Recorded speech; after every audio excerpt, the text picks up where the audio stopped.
actualidad, espectáculos, negocios, deportes, todo en TV Radio Miami, la nueva televisión.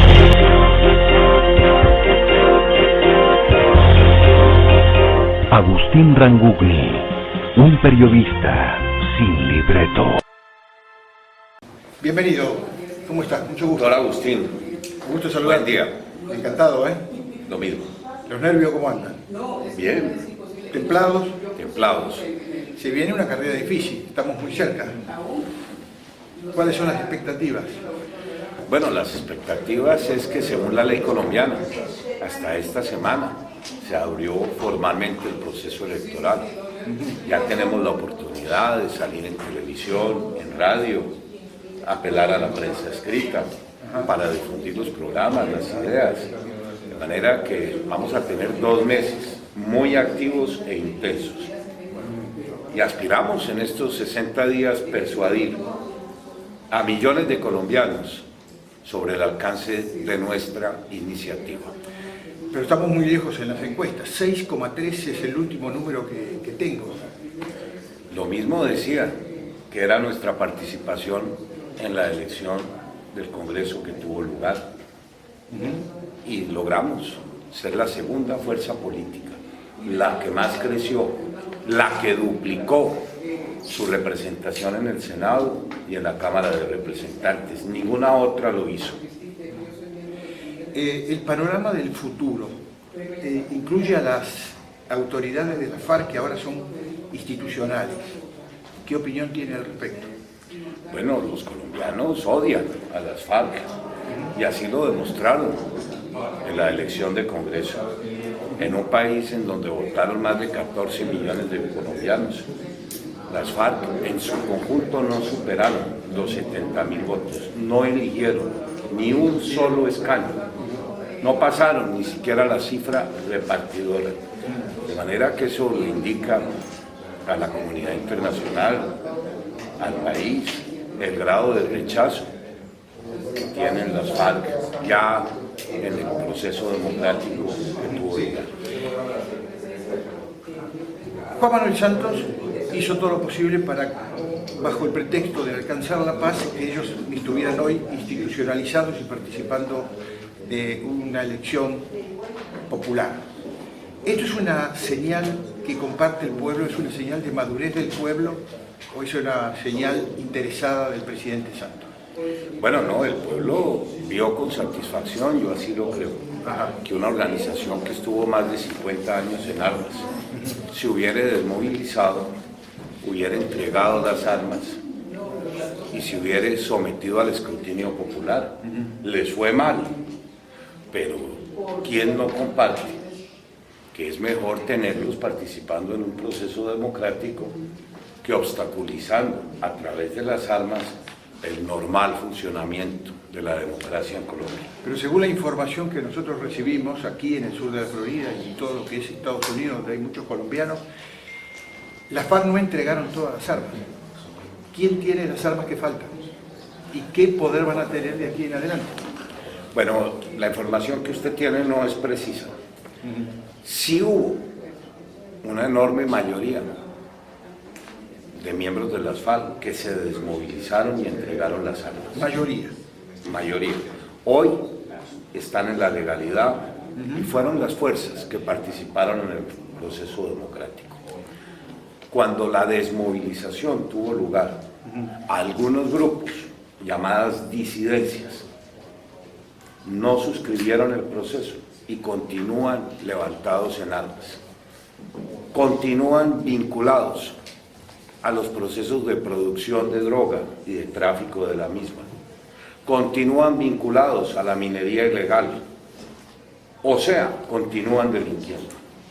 Mi opinión es que el Estado colombiano y su gobierno, este y el que sobrevenga, deben actuar con toda contundencia para doblegar militarmente a esas expresiones que continuaron en el mundo delincuencial, que fueron las que no se acogieron al proceso de paz.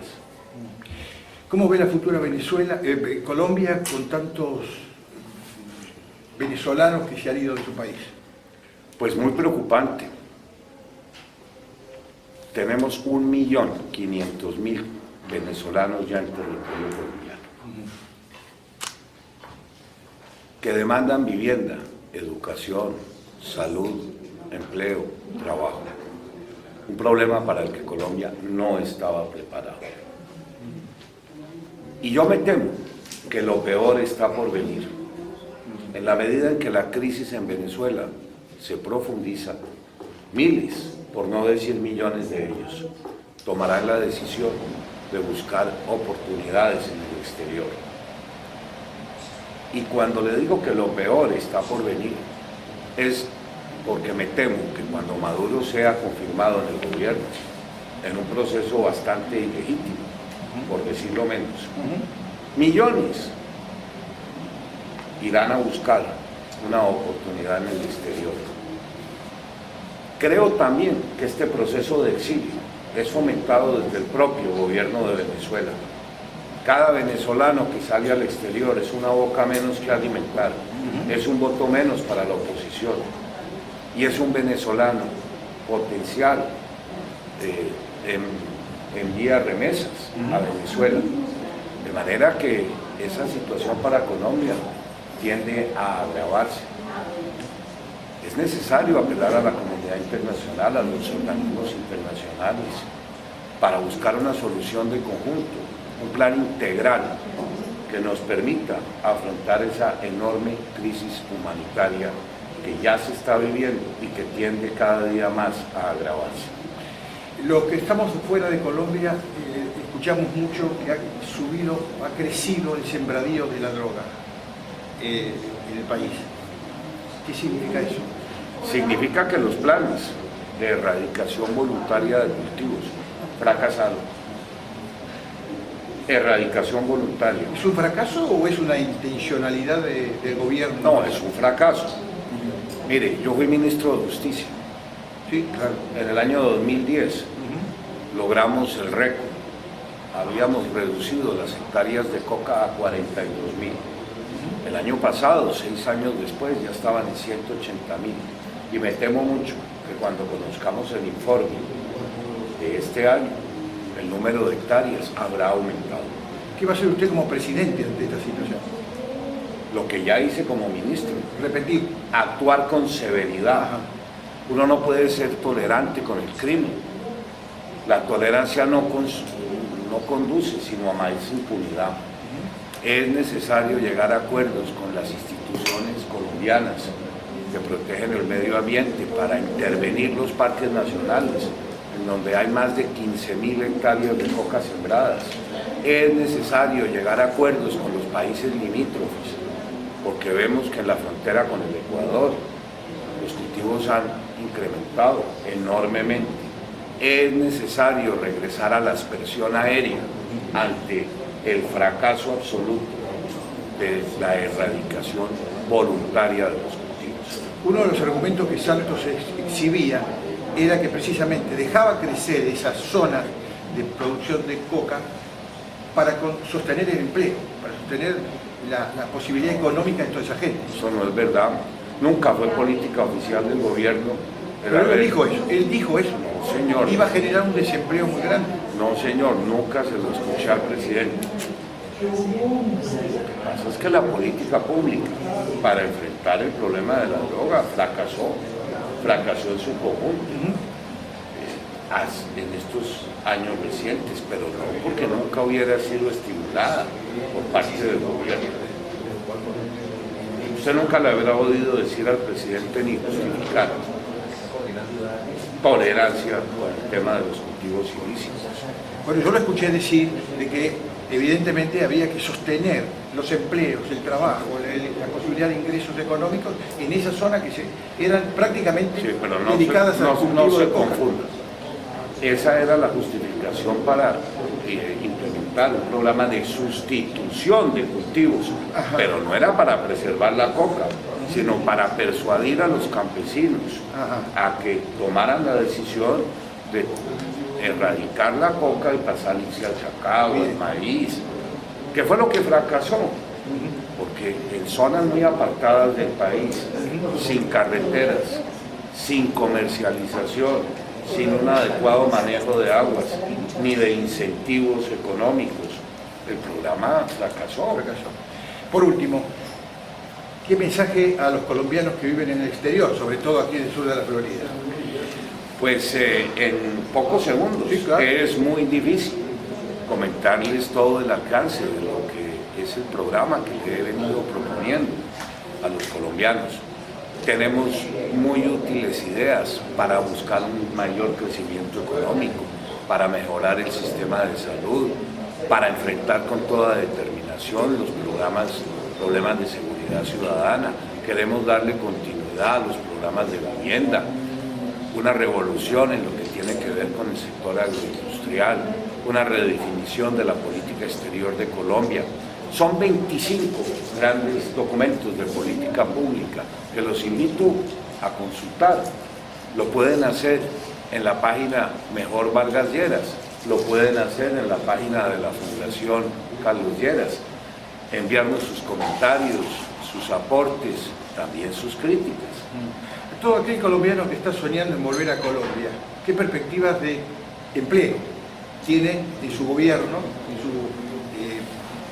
plan de gobierno respecto de esa materia? Bueno, nosotros tenemos un plan muy atractivo para propender por un mayor crecimiento económico, fundamentado en 5 grandes áreas: la industrial y sobre todo la manufactura, con vocación exportadora.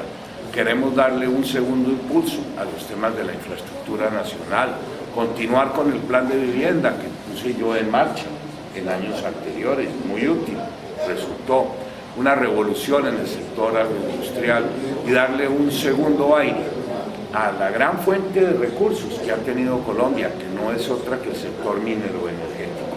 Y para todo eso, también políticas públicas para mejorar la competitividad. Buena parte de los colombianos que han abandonado el territorio nacional no lo hicieron por temas de seguridad, lo hicieron por temas de competitividad, particularmente por temas tributarios. Miles han renunciado a la nacionalidad, se han ido al exterior ante la carga impositiva que tenemos en Colombia, que según los estudios del Banco Mundial ya llega a 69.5%. Somos el país, con Argentina, que tiene la carga impositiva más alta del continente. Hemos dejado de ser competitivos y ese es un lujo que Colombia no puede darse. Un país que tiene suscritos 14 tratados de libre comercio. Muchas de las empresas han tomado la decisión de trasladarse a Chile, a México, enviarnos productos terminados. Se han destruido miles de empleos en los años recientes.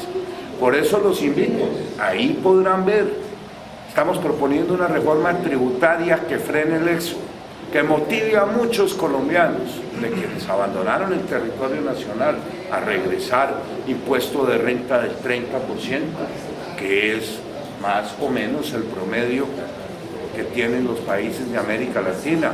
Eliminar los impuestos al patrimonio, las rentas presuntivas, los impuestos antitécnicos.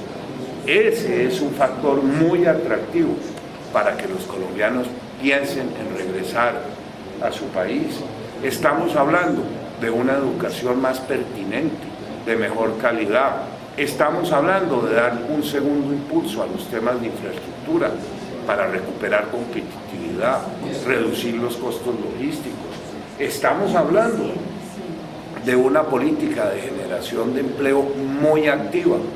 Estamos hablando de los temas pensionales, en fin, de un conjunto de reformas que es lo que el país en este momento necesita. Me entusiasmaron 2 temas: el turismo, los planes que tiene para el turismo y para la ciencia y tecnología. Hablemos que son positivos. Un minuto de ellos. Colombia ha crecido en el sector del turismo. El año anterior recibimos 5 millones de visitantes. Los ingresos por concepto del turismo sobrepasaron los 5.000 millones de dólares. Con unas condiciones adecuadas, estas cifras podrían duplicarse en los próximos 4 años. Mejor infraestructura aeroportuaria, programa que ya está en marcha. Apertura de cielos. quinta, sexta, séptima libertades, todo el que quiera ir a Colombia, no le exigiremos reciprocidad, apertura de cielos, mayor promoción en el exterior del turismo, capacitación del personal que se va a requerir, incentivos como los hemos tenido para la industria hotelera y la infraestructura relacionada con el sector del turismo. Hemos avanzado mucho, pero hay mucho para crecer, particularmente en algunos nichos. El sector de la salud, para todos los países de América y del Caribe, la calidad de nuestros profesionales, a los costos que ofrecen sus servicios, resultan muy atractivos como destino. El turismo de la naturaleza, el turismo cultural. Ese es un sector en el que Colombia podría tener un enorme crecimiento, generar más de 300.000 empleos en el solo sector del turismo en los próximos 4 años. Ojalá todo esto sea realidad. Felicitaciones. Muchas Gracias, gracias, Agustín. Y suerte. Nos vemos. Nos vemos allá en Nariño. ¿Por qué dice que en Nariño? Bueno, porque ahí se asume, ¿no? Ah, creí que el departamento No, de en la Nariño, casa de Nariño. frontera con el Ecuador. No, la casa de Nariño. Sí, señor. Ahí va a asumir otra vez.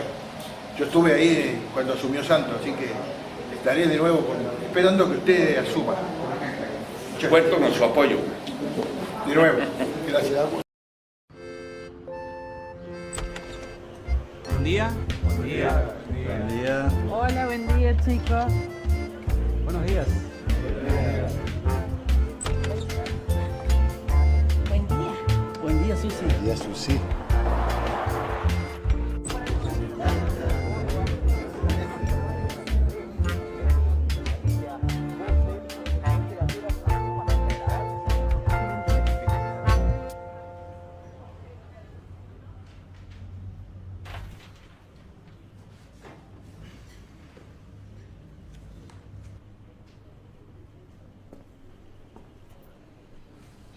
¿Saluda del señor o podemos dormir juntos?